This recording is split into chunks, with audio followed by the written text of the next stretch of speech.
Pedro Dalari, tudo bem? Tá fechado o seu som. Pronto.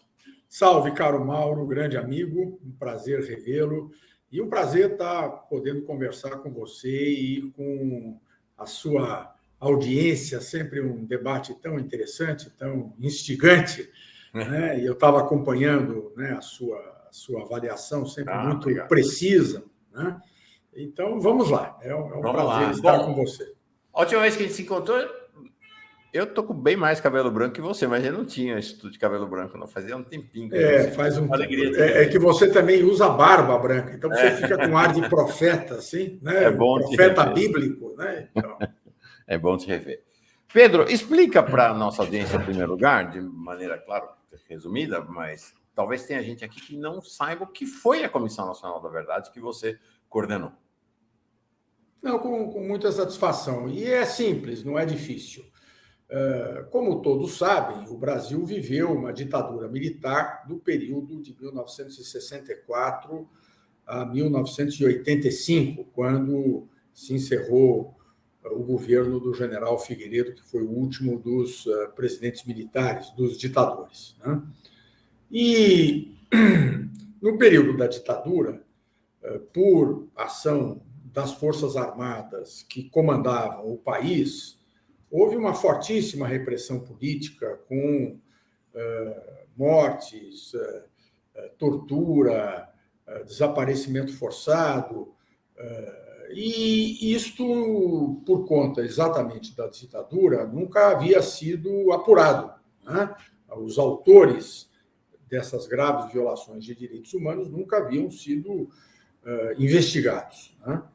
E assim como ocorreu em muitos lugares do mundo, um dos expedientes que se usou após o final da ditadura foi justamente a criação de comissão para averiguar essas graves violações de direitos humanos. E essas comissões, no mundo inteiro, receberam o nome de Comissão da Verdade, ou Comissão Nacional da Verdade. A mais conhecida é a Comissão da África do Sul, que foi dirigida pelo bispo Desmond Tutu, que investigou as graves violações de direitos humanos do período do apartheid, né, que se encerrou quando Mandela foi ao poder.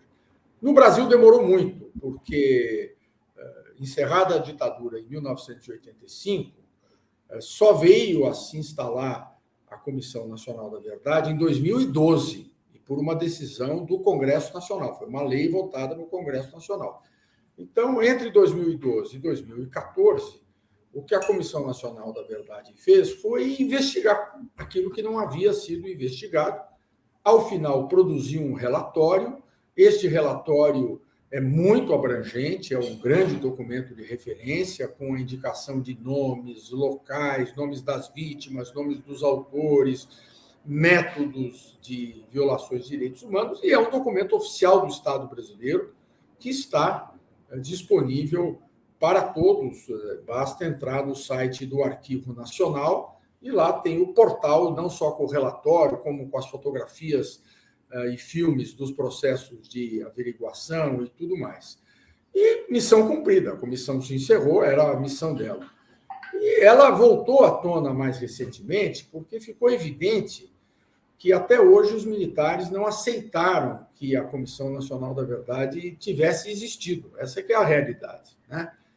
Chamam isso, o próprio general Vilas Boas, a que você fez referência há pouco, como se tivesse havido uma traição a um suposto acordo, né, de que não se mexeria nesse passado das Forças Armadas. Agora, o que a Comissão Nacional da Verdade fez foi cumprir o mandato que havia sido dado pelo Congresso Nacional, cumprir a lei, vamos dizer assim, né, e produziu o seu relatório. Foi esse, em breves palavras, isso é o que, né, pode explicar um pouco o que é a Comissão Nacional da Verdade e por que ela voltou aí à ordem do dia, né, nesses últimos tempos.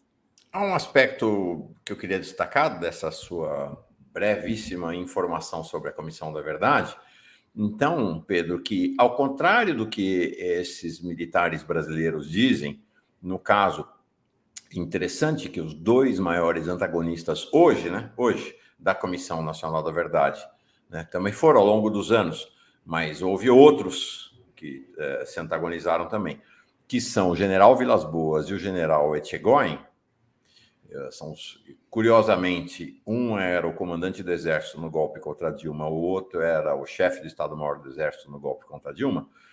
Eles divulgam uma versão falsa de que a Comissão da Verdade seria uma urdidura da esquerda brasileira, dos comunistas, ou o que quer que seja, para se vingar dos militares. A informação que você traz é muito interessante. A Comissão Nacional da Verdade do Brasil insere-se numa dinâmica global pós-ditaduras em países de todos os cantos do planeta. A diferença em relação ao Brasil e o resto do planeta é que no Brasil demorou muito.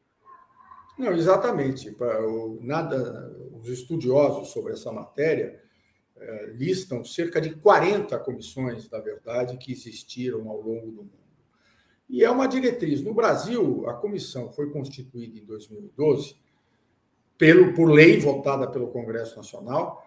A lei teve aprovação, o projeto de lei, que havia sido mandada pelo presidente Lula ainda, mas foi votado no mandato já da presidente Dilma, em 2010, no final de 2010, a lei aprovada, foi bastante modificada no Congresso em relação ao que havia sido mandado originalmente. O relator no Senado foi, inclusive, o então senador Aloysio Nunes Ferreira Filho, que não era do PSDB, né, não era sequer dos partidos considerados de esquerda, e a votação na Câmara e no Senado foi praticamente por unanimidade, né? Ou seja, o que a comissão executou foi uma lei votada. E essa lei teve grande influência de uma decisão da Corte Interamericana de Direitos Humanos de 2010, que, ao apreciar questões de violação de direitos humanos no Brasil, determinou, então, ao Brasil que seria necessário criar a Comissão Nacional da Verdade para apurar isso. E assim foi feito. Então, você tem toda a razão em resgatar esse aspecto muito positivo, muito importante. Quer dizer, a comissão não surgiu de uma agenda política partidária eleitoral. Ela surgiu de uma tendência internacional impulsionada por uma decisão da Corte Interamericana de Direitos Humanos, acolhida pelo Congresso Nacional, que criou a comissão por praticamente a unanimidade dos seus membros em 2010, e a comissão foi instituída, então, em 2012. E a Comissão Nacional da Verdade frutificou em diversas comissões estaduais também, né? Exatamente, porque, embora só ela fosse criada por essa lei, passaram, por influência da existência dela e no ambiente que se criou de apurar a verdade dos fatos, passaram a ser criadas, com diferentes formatos, comissões estaduais da verdade, comissões municipais da verdade, comissões da verdade em universidades, comissões da verdade em categorias profissionais, comissões da verdade de diversas formas, umas criadas por leis estaduais ou municipais, outras criadas por atos administrativos de universidades. E o que foi importante é que a Comissão Nacional da Verdade não considerou que isso fosse um problema, pelo contrário, considerou que isso era relevante, passou, então, a se reunir regularmente com essas comissões, que ajudaram muito na obtenção de documentos e de depoimentos. Então, por exemplo, em relação à Comissão Estadual da Verdade de São Paulo, tanto a estadual como a municipal, houve acordos da Comissão Nacional da Verdade para que uma parte dos depoimentos de testemunhas fossem colhidas por essas comissões locais, porque isso, inclusive, liberava a Comissão Nacional da Verdade para outras tarefas. Então, foi um momento mágico, né? Por isso é que o relatório da Comissão Nacional da Verdade se converteu num documento que é uma referência inquestionável, né? Tanto é que os próprios militares, eles não dizem que o relatório é mentiroso. O que eles denunciam é que ele não deveria ter existido, porque haveria um acordo de que não se mexeria nesse passado. Mas o relatório da Comissão Nacional da Verdade lista fatos, horas, dias, eventos, pessoas, locais, e isso, contra fatos, não há argumentos, como a gente diz em geral, né, Mauro? Sim.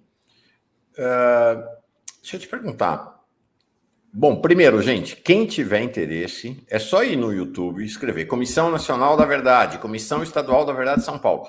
Tem registros, vídeos, e tem também esse site do Arquivo Nacional, em vídeo, de depoimentos tanto de pessoas torturadas como de torturadores, inclusive, né? Alguns depoimentos históricos do próprio Ustra, do Paulo Mañães, mas são muito impactantes os depoimentos das pessoas presas de maneira ilegal e torturadas em dependências militares ou paramilitares no Brasil durante a ditadura. Pedro, houve colaboração das Forças Armadas no processo de apuração? Porque eu sei, vários integrantes da Comissão da Verdade me relatam que iam a quartéis, né? Iam aos lugares onde aconteceram as violações dos direitos humanos para averiguar. Houve colaboração das Forças Armadas? Veja, houve uma relação institucional muito razoável, que foi intermediada pelo então ministro da Defesa, que era o antes chanceler Celso Amorim, né? A Comissão Nacional da Verdade era um órgão de Estado, e, portanto, a sua relação se dava em conformidade com a estrutura do Estado, com o Ministério da Defesa. E, de um lado, houve uma disponibilidade quando a comissão, por exemplo, realizou um processo muito interessante e importante de visitas às instalações militares, porque nós fomos aos locais onde haviam ocorrido as graves violações, porque a lei dizia que nós tínhamos que identificar esses locais. Uhum. Então, a agenda dessas visitas foi feita através do Ministério da Defesa, nós pudemos fazer as visitas, a imprensa não podia entrar, mas a Comissão Nacional da Verdade fez o registro dessas visitas em filmes que estão disponíveis, como você disse, né, no YouTube e no próprio site da Comissão Nacional da Verdade, no Arquivo Nacional, tem lá um ícone que remete a vídeos, e estão lá todos os vídeos dessas visitas, e fomos recebidos, né? Foi muito impactante, e isso, para mim, foi muito relevante, Mauro, porque quando nós fazíamos as visitas, nós éramos recebidos, evidentemente, por militares, e a visita tinha o propósito de identificar os locais. Nós levamos, inclusive, peritos, né, que fizeram a reconstrução depois em croquis que estão no relatório da Comissão Nacional da Verdade dos locais, porque muitos haviam sido já objeto de reforma ao longo desses anos todos. Então foi. Você vai no do ICOD aqui em São Paulo, na Totóia, é uma delegacia de polícia, você não vê mais, né, o que era aquilo. Exatamente. E íamos acompanhados desses peritos, íamos acompanhados de pessoas que haviam sido torturadas nesses locais, porque elas nos ajudavam a reconstruir. E o que foi muito interessante, Mauro, é que nós éramos recebidos por militares, muitos deles muito jovens oficiais, muitas mulheres, e era visível o constrangimento desses jovens militares, jovens oficiais, porque, obviamente, eles não compactuavam com aquilo, né? Por isso é que eu digo que é uma pena que as Forças Armadas se recusem a dar um passo adiante no sentido de dizer isto houve, não devia ter ocorrido, não vai ocorrer mais, porque isso tiraria da carga desses jovens oficiais que não compactuam com isso, não torturaram, não acham que isso é importante e que deve ser feito, e que, pelo contrário, defendem uma visão mais moderna, mais profissional das Forças Armadas. Sim. O fato de que os velhos generais e comandantes continuem numa posição negacionista em relação ao que houve no passado é muito ruim para as Forças Armadas. Uma pergunta em relação a esse processo todo. Que acho que são duas linhas de interpretação, queria a tua interpretação como coordenador nacional. Uma linha de que você tinha um bando de criminosos dentro da estrutura militar brasileira, então que faziam clandestinamente tudo, que cometiam as violações de direitos humanos, prendiam as pessoas, torturavam, assassinavam. Então, era uma coisa assim, como se fosse uma organização criminosa clandestina dentro das Forças Armadas. Uma outra interpretação é de que não.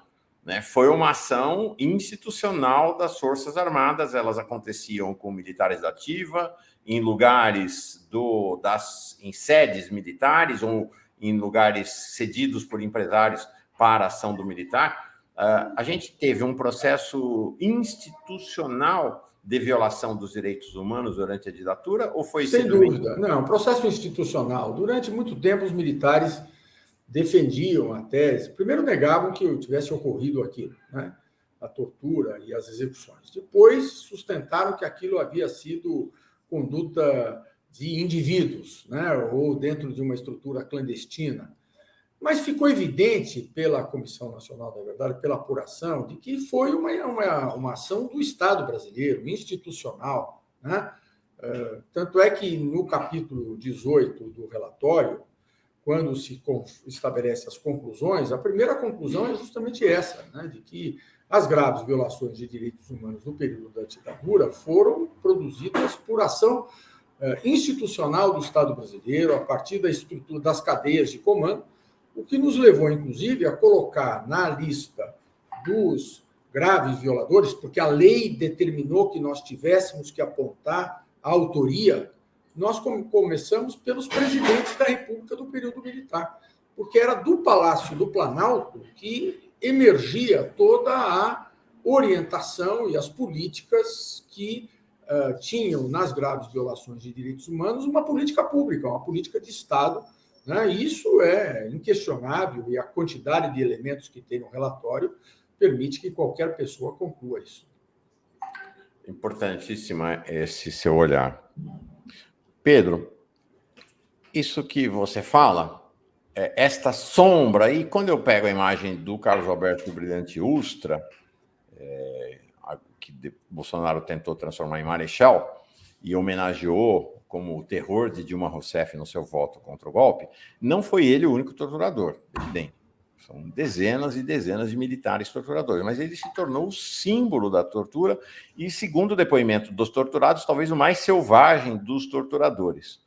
Acho interessante que, por um lado, Bolsonaro qualifica ele como um herói e os outros chefes militares, o general Etchegóin, o general Braga Neto, o general o Heleno, Vilas Boas, não houve até hoje uma palavra de condenação deles aos processos de tortura ou a este torturador-chefe, vamos dizer assim, o Carlos Alberto Brilhante Ustra.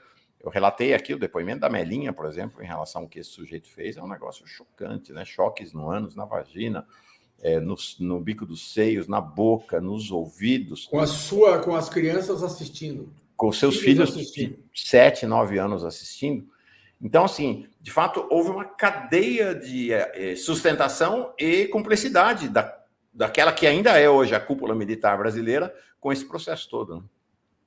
E isso é que eu digo, Mauro, que é um ruim do ponto de vista do Brasil, porque ao esses comandantes adotarem essa postura de não só defesa, mas de valorização do que houve, eles mantêm quase como reféns toda a estrutura de militares, que ficam obrigados, então, a adotar esse entendimento, né? E ao invés de termos forças armadas já criadas e com uma cultura de valorização da democracia, né, dos direitos humanos, jovens oficiais ficam na contingência de ter que prosseguir na defesa desta linha de argumentação. Eu dou um exemplo para você. Em 2014, 2013, já a Comissão Nacional da Verdade, com atividade, tudo, a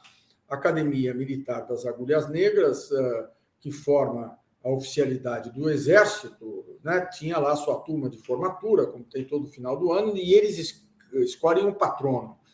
E o patrono de 2013, já com a Comissão Nacional da Verdade funcionando, o governo Dilma, o país democratizado, foi o general Emílio Garrastazu Médici, né? Isso mostra, quer dizer, um dos ditadores, isso mostra como as academias militares, elas, ao invés de prepararem os jovens oficiais para uma nova época, um novo ambiente, uma nova cultura social, né, subsistem como se fosse uma espécie de reserva ecológica, né, preservando um discurso e uma memória que inviabiliza um convívio normal das Forças Armadas com a democracia, como mostraram os eventos recentes do governo Bolsonaro e esses eventos recentes. Quer dizer, por mais que tenha havido uma convivência das Forças Armadas com os governos democráticos do Brasil,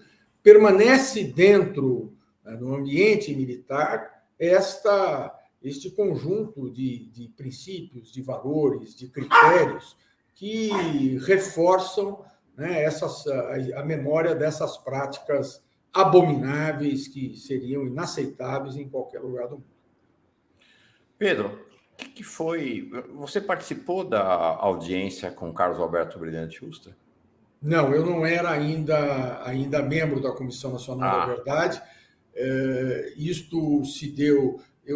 Eu entrei na Comissão Nacional da Verdade quase no final, né, quando um dos membros da comissão renunciou. A presidente da República, então, indicou meu nome e eu, então, assumi, fui o relator e depois o coordenador até o final da comissão. O depoimento que eu acompanhei, que é muito impactante, que também está integralmente disponível, foi o do coronel Paulo Malhães. O coronel Paulo Malhães, ele fez um depoimento na sede do Arquivo Nacional do Rio de Janeiro, onde ele descreve minuciosamente os procedimentos. Então, não é uma descrição de vítima, é uma descrição de alguém que fez, né, praticou os atos. Isso foi em março de 2014, no começo de março de 2014. E o que é estranho nessa história é que, em abril de 2014, o coronel Paulo Malhães foi assassinado, né, onde morava num subúrbio do Rio de Janeiro. A polícia investiga e chegou à conclusão de que foi um latrocínio, né, um roubo seguido de morte. E realmente o coronel Paulo Malhães tinha um envolvimento com milícias, com armas, ele tinha lá uma vida muito perigosa. Mas é óbvio que, né, todo mundo associa, né, esta morte dele, né, esse assassinato dele, ao fato de que ele não só fez um depoimento muito longo para a Comissão Nacional da Verdade, como no final do depoimento diz que voltaria a dar outras explicações e, na verdade, foi assassinado e nunca pôde, então, voltar à Comissão Nacional da Verdade. Um dos aspectos do depoimento do Paulo Malhães, não a foto da esquerda, depois a gente fala dela, é esta casa que aparece na foto da direita, não é, Pedro? É a Casa da Morte de Petrópolis, né? Que era um lugar em que o Exército do Rio de Janeiro mantinha, né, exatamente para fazer a detenção de maneira clandestina e a execução de presos políticos fora do sistema oficial, né? Exatamente com a finalidade de não serem controlados os autores disso, os militares, pela estrutura de justiça militar que existia, mesmo que funcionando de maneira muito precária, existia à época. Então, o coronel Paulo Malhães, por exemplo, descreveu minuciosamente como funcionava a Casa da Morte em Petrópolis. E aí há um aspecto, Pedro, só que antes de falar, deixa eu dar aqui uma notícia importante, breaking news, como a gente diz, que é a Polícia Federal está na rua neste momento, tá? Neste exato instante. A Polícia Federal está na rua, se não estou enganado, em 5 estados e Distrito Federal, 6 unidades da federação, para prender financiadores e participantes dos atos terroristas de Brasília. São 8 mandados de prisão que foram emitidos. Nós não temos ainda os nomes de quem são contra quem, é normal, né? Isso é mantido sob sigilo até que as prisões aconteçam, tá? Mas é isso. Nesse momento, está havendo uma ação da Polícia Federal, está aqui, Distrito Federal, São Paulo, Rio de Janeiro, Minas, Goiás e Mato Grosso do Sul, ação ordenada pelo STF a partir de um pedido da própria Polícia Federal. Tá? Outra informação que eu queria dar para vocês é da prisão na Espanha do Daniel Alves. Pois é, Daniel Alves, aí, um dos heróis da seleção de Tite, foi preso na Espanha, deixa-me ver aqui, nesta manhã também. Ele foi detido. Deixa-me ver aqui. Está sendo acusado de assédio sexual numa festa em Barcelona. É a turma, né? Daniel Alves, Robinho, Neymar, é o grupo. É a turma. Pedro, um aspecto importante em relação a esta casa é que quem era não era o chefe da casa, mas quem era o responsável pela estrutura da casa, como coronel do Centro de Informação e do Exército, era o Ciro Etchegóin. Isso está no relatório da verdade, da Comissão Nacional da Verdade, não é isso? Isso. Ciro Etchegóin. Houve a família Etchegóin, é uma família de militares, né, por décadas, gerações têm exercido essas funções e, portanto, houve, né, o caso do militar do Ciro Etchegóin, que é mencionado no relatório. Isso levou, inclusive, a família dele a entrar com uma medida na justiça para tentar excluir a referência a Ciro Etchegóin do relatório. E ao Léo também, né? Ao Léo Etchegóin também, né? Isso, era mais de um. E aí, o entendimento da justiça é que não. O que havia no relatório era apenas a referência a fatos com documentos comprovados, não havia... Né, a comissão nem tinha o poder de condenar e julgar ninguém, apenas de apresentar os fatos. Foi o que ela fez. E a justiça manteve, né, o relatório intacto. E quem comandou na família esta iniciativa foi justamente, na família Etchegóin, foi o general Sérgio Etchegóin, que na época ainda da comissão, de maneira pública, se manifestou contra o relatório da Comissão Nacional da Verdade, embora fosse um militar da ativa, era o governo Dilma, o governo optou por não gerar uma punição, porque, a rigor, era um depoimento que não podia ser feito por um militar da ativa, né? Entendendo que havia sido uma manifestação apenas a título pessoal, né, por razões familiares, e não houve nenhuma punição ao general Etchegóin, como deveria ter ocorrido à luz das regras militares, e o general sempre foi um opositor muito ferrenho da Comissão Nacional da Verdade. Pedro, é importante, registrei isso mais cedo, né? Nós temos aí os dois membros, dois integrantes da estirpe militar Etchegóin. Importante dizer, é uma estirpe militar, como você falou, né, de várias gerações. Em várias gerações, há participação de Etchegóins em ações contra a democracia brasileira. Os mais recentes, antes do general Sérgio Etchegóin, foram seu pai, Léo Etchegóin. Ele não está nessa foto, tá? Aquele que está de branco ali na foto é o considerado o professor de todos os torturadores da América Latina, Dan Mitrione, lá no Rio Grande do Sul, quando o Léo Etchegóin, pai do Sérgio Etchegóin, na época coronel, era o secretário de Segurança Pública. Ele foi lá ensinar a tortura em Porto Alegre, como ensinou em vários lugares do Brasil e da América Latina. E do lado direito, a chamada Casa da Morte. Então, eles são essas duas figuras aí. Vocês estão vendo o general Sérgio Etchegóin, ainda na época nativa. Na foto acima é o pai dele, não era general, claro, esse no banco da frente, né? Ele que era da turma, né? Vocês estão vendo, ele está no banco da frente, era um ajudante de ordens. Atrás tem o general Emílio Garrastazu Médici e o general Figueiredo, presidente da República e chefe do SNI. Há uma importantíssima reunião que foi revelada por documentos do Departamento de Estados Unidos esse ano, com a participação desses dois, não o pai do Sérgio Etchegóin, mas o Garrastazu Médici, o Geisel, quando o Geisel vai assumir a presidência, no qual decide-se que o sistema de torturas e violações aos direitos humanos iriam continuar durante o governo Geisel. Então está aí, abaixo a foto dele já mais velho, já general. No caso da família Etchegóin é interessante porque o o relatório da Comissão Nacional da Verdade foi entregue à Presidente da República em 10 de dezembro de 2014. Logo em seguida, houve as manifestações do general Sérgio Etchegóin contra o relatório, e 1 ou 2 dias depois, o jornal Estado de São Paulo fez uma matéria muito interessante, de página inteira. E o jornal Estado de São Paulo é um jornal conservador, não é um jornal de esquerda, ninguém pode acusá-lo disso, não é?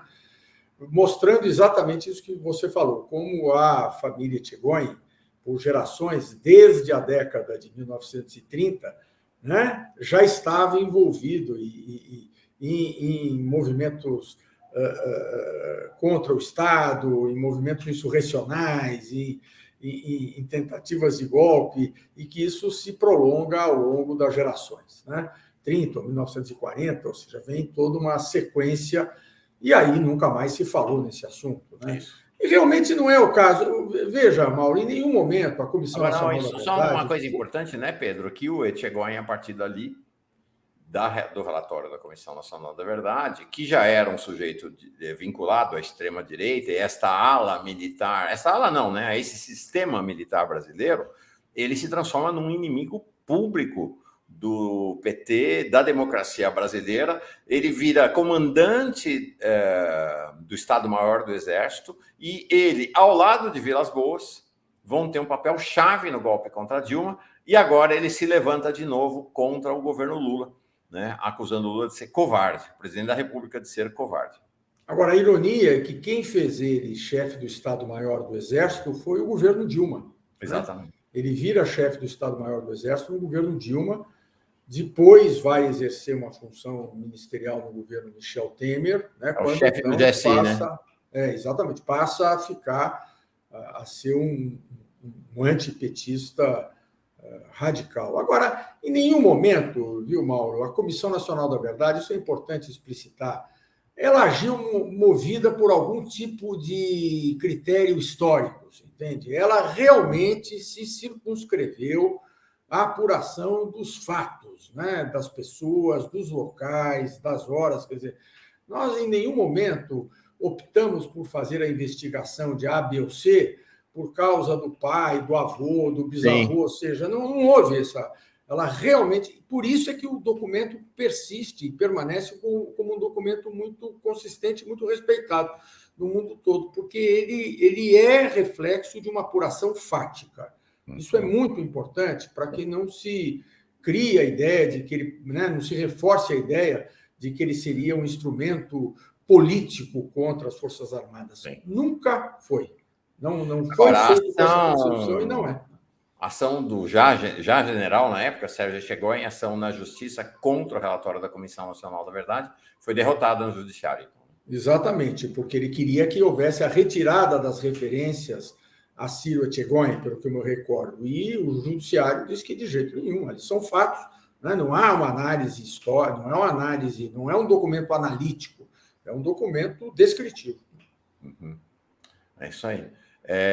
Pedro, o que o relatório da Comissão Nacional da Verdade, o que o trabalho da Comissão Nacional, das comissões estaduais, das comissões municipais, das comissões setoriais da Verdade, qual é a herança, a boa herança deles, de todo esse trabalho para o Brasil, e no que esses relatórios, a verdade que veio à tona, pode contribuir para uma nova etapa nas relações do país com as suas Forças Armadas? Veja, ao expor as graves violações de direitos humanos e o envolvimento institucional das Forças Armadas, se, por um lado, gerou realmente um quadro descritivo que não é positivo para as Forças Armadas, por outro lado, viabilizou a superação desse período. E aqui eu faço uma analogia com algo que eu tenho feito com frequência, porque me parece que é adequada, com a conduta do Papa Francisco em relação às acusações de pedofilia na Igreja. Né? Durante décadas, a Igreja, inclusive o recém-falecido Papa Bento XVI, procuraram ter uma política de acobertamento dos fatos. Né? Não que fossem a favor, mas que não queriam, achavam que a exposição daquilo iria gerar prejuízo para a imagem da Igreja Católica. Né? e houve todo tipo de acobertamento da apuração de casos de pedofilia dentro da igreja. O Papa Francisco mudou essa linha de conduta, né, ao dizer, ao fazer o contrário. Não, nós queremos que tudo venha à tona. Né? Isso foi errado, não devia ter acontecido, né? Deve ser apurado, não faz parte da doutrina da Igreja Católica e nós pedimos desculpas, né, a todas as vítimas e, a partir daí, se por um lado isso expôs a Igreja Católica, é verdade, por outro lado, dissociou a Igreja Católica atual daquilo que havia ocorrido naquele passado. Então, eu acho que o grande legado que a Comissão Nacional da Verdade deixa é este, ou seja, ao apurar de maneira muito isenta, muito neutra, um quadro fático, né, e sem juízo de valor, você pode ler o relatório, não tem nenhuma avaliação, não tem xingamento, não tem adjetivo, é uma descrição fática. Né? Ao fazer isso, a comissão abriu espaço, e eu, mais de uma vez, eu argumentei muito com o ministro Celso Amorim, com o ministro Nelson Jobim, ou seja, com vários, que era o momento das Forças Armadas, com base, inclusive, no relatório da comissão, dizerem o seguinte: olha, realmente isso ocorreu, está apurado, né? Não devia ter ocorrido, né? Não vai mais ocorrer, não é parte da doutrina do Exército e das Forças Armadas e, portanto, nós temos que seguir a história. Né? Isso teria sido extremamente importante naquela época e é o que eu acho que tem que acontecer, porque, veja, as Forças Armadas são muito importantes para um país como o Brasil, do tamanho do Brasil, com as riquezas naturais que o Brasil tem. É evidente que nós precisamos ter Forças Armadas modernas, bem estruturadas, e, para isso, é importante, até para que elas sejam modernas, que elas se desvinculem desse passado. E elas não vão se desvincular querendo ocultar. Toda hora isso vai voltar, como um fantasma. Né? Elas vão se desvincular a hora que elas reconhecerem e disserem: erramos, não devia ter acontecido e não vai acontecer mais. Isso resolve o problema. Uma pergunta que deixa eu ver quem está fazendo aqui, se houve alguma punição, eu já vou localizar, houve alguma punição nas Forças Armadas ou na Justiça decorrente do relatório da Comissão Nacional da Verdade ou dos relatórios das comissões?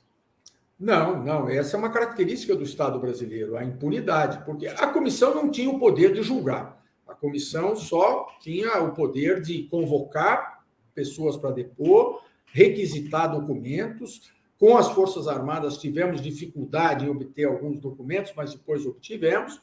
Ou seja, isto foi feito. Agora, caberia as punições ao sistema de justiça. E aí há uma decisão do Supremo Tribunal Federal de 2010 que considerou válida a interpretação que existe sobre a Lei de Anistia de 1979, que esses crimes praticados pelos agentes públicos, os agentes do Estado, estariam cobertos pela anistia e não poderiam ser os seus responsáveis processados e julgados. E esse entendimento do Supremo Tribunal Federal, muito ruim, né, muito ruim, que faz com que o Brasil, na América Latina, seja praticamente o único país, acho que é o único onde nenhum autor de grave violação de direitos humanos foi julgado e condenado, né? Que o Brasil permaneça o terreno da impunidade. Então, os dados estão aí, os fatos estão aí, o Ministério Público tem promovido ações, tem havido ações movidas por vítimas, mas, ao fim e ao cabo, a condenação criminal não existe por força desse entendimento do Supremo Tribunal Federal. E aí é isso, é o trauma, né? Trauma na nossa vida pessoal é assim. Você não encara, você não fala, você esconde, você põe para dentro e sempre volta. Sempre volta. Esse é o problema. Então, por isso que eu acho que esse é o momento, e a crise militar decorrente, você identificou bem, do óbvio engajamento das Forças Armadas na tentativa de golpe de Estado de 8 de janeiro, abrem a possibilidade, né, de que o novo governo veja com muito cuidado, muita atenção, mas com um objetivo claro, avançar a história. né? Eu distingo, Mauro, em relação ao envolvimento de militares, quer dizer, né, análise do quadro militar agora, 3 tipos de situação. Uma delas é, obviamente, a identificação daqueles militares que se envolveram com atos criminosos, né? E aí não há outra alternativa. Assim como qualquer civil, os militares que se envolveram na prática de atos criminosos, né, no 8 de janeiro ou no período antecedente, têm que ser identificados, processados, assegurado o direito de defesa, julgados e comprovada a responsabilidade, condenados. Então, isso é uma coisa, né, que deve ser tratada com naturalidade no contexto de uma democracia. O segundo aspecto importante, e eu faço essa distinção porque eu acho que muitas vezes há alguma confusão, envolve essa decisão do presidente da República, do presidente Lula, de exonerar dos cargos que tinham nas instituições da cúpula do governo os militares que haviam sido nomeados pelo presidente anterior. E isso é absolutamente normal. Se são cargos de confiança, né, a própria denominação cargo de confiança diz que quem tem que ter confiança é o presidente da República. Então, o fato de que o presidente da República esteja exonerando civis e militares que estavam vinculados à administração Bolsonaro deve ser encarada também com absoluta naturalidade. Então, eu acho que essas 2 situações não guardam nenhuma relação com essa questão de disputa política, nada. São atos naturais. E a terceira dimensão, que eu acho muito importante, é justamente aproveitar esse momento de um novo governo e nessa circunstância traumática que nós tivemos para fazer um redimensionamento das Forças Armadas e de sua atuação à luz dos imperativos da democracia e da conjuntura brasileira e mundial atual. Ou seja, não se trata de vingança, não se trata de retaliação, trata-se de atualizar uma instituição que é muito importante, que são as Forças Armadas, e que desde o final da ditadura nunca tiveram, como outros órgãos tiveram, um processo de atualização, um processo de revisão, né? Isso deve ser feito, evidentemente, com os militares, não é contra eles, mas com eles, e no sentido de, inclusive, se verificar a adequação aos padrões de organização e funcionamento das Forças Armadas nas principais democracias do mundo. Assim como qualquer empresa, ao fazer uma reorganização, vai procurar o chamado benchmarking, né? Quer dizer, em outras congêneres, modelos, nós temos que ver como é que se organiza hoje e como é que convive com as instituições civis, as Forças Armadas no Reino Unido, na França, nos Estados Unidos, no Canadá, né? Para que nós possamos, então, já que o Brasil é um país que tem uma vocação para ser uma grande potência, nos adequar aos melhores modelos que existem no mundo. Isso é que é muito importante fazer, e isso não deve se confundir com uma vingança ou com um debate político. É claro que o contexto político faz com que isto tenha uma urgência maior, mas isso deve ocorrer naturalmente. Perfeito. Pedro Dalari, professor na Universidade de São Paulo, ex-coordenador da Comissão Nacional da Verdade, faz muita falta no Congresso Nacional.